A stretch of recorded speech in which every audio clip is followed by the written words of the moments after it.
में तेरे सिवा कोई खड़ा नहीं, इसलिए माँ से बड़ा कोई नहीं। जुनायशा रहमत बनाना,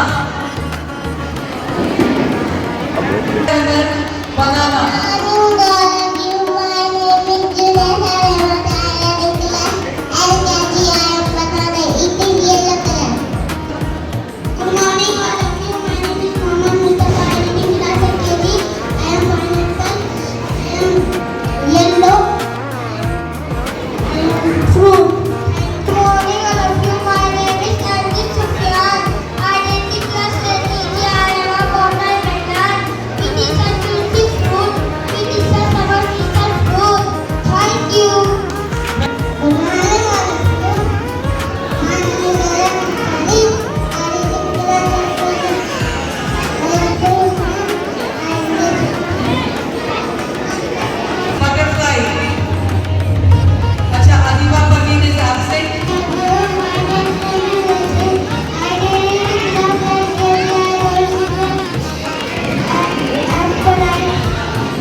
लेकिन फिर मेरे को खलवाई लगा जो मेरे को तब्बा वाले से बचने में मदद किया।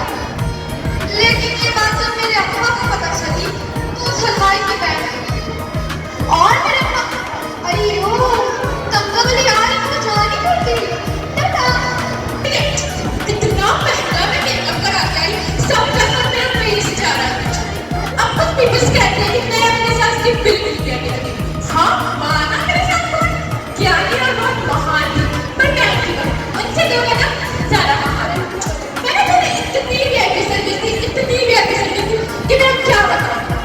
हाँ मेरा क्लियर करने का तरीका जरा कैंसिल था, जैसा कि आप सबको पता है पिछले महीने इतनी गर्मी थी तो मुझे गर्मी में सर्दी न लग जाए तो मैं उन्हें गर्मी में करूँगा। और अगर बॉडी का हॉर्मोन्स बाहर ना आ जाए तो मैं उन्हें ठंडा पानी देता, क्योंकि मैं नहीं चाहती उनके बॉडी में हाथ में से मेरे हार्मोन और मेरे बॉडी में का टेम्परेचर हाई है।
नहीं पड़ जाए